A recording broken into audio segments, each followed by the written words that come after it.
9:29, Tanach together, Genesis 9. This is the victory lap for the survivors of the deluge.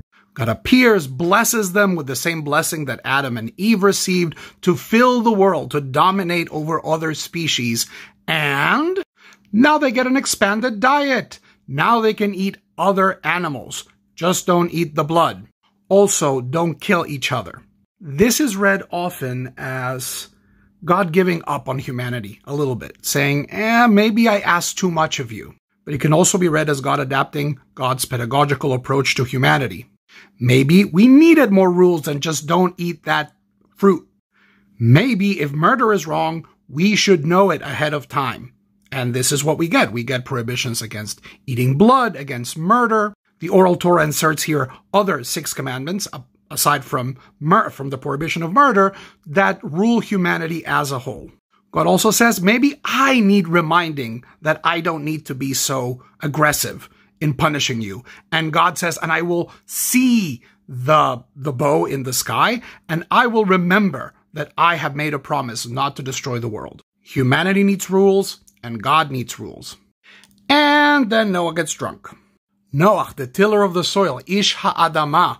What is it with the Torah against agriculture? Like Cain's a murderer. This is the second act of agriculture. This is something that we need to keep investigating. So he gets drunk. He plants the vineyard. He makes wine. He gets drunk. And his son Ham makes fun of him. And the other 2 very piously cover him.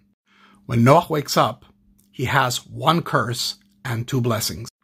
This man has not talked in the entire Torah. And the first words that come out of his mouth are, Arur Canaan, cursed be Canaan, the son of Ham, the son who dishonored him. I want to point out 2 things. Canaan hasn't even been born yet. Rashi has to do this midrashic tiptoeing to say, oh, well, the 4th son, Canaan is the 4th son of Ham. But no, the 3 sons of Noach don't have any children.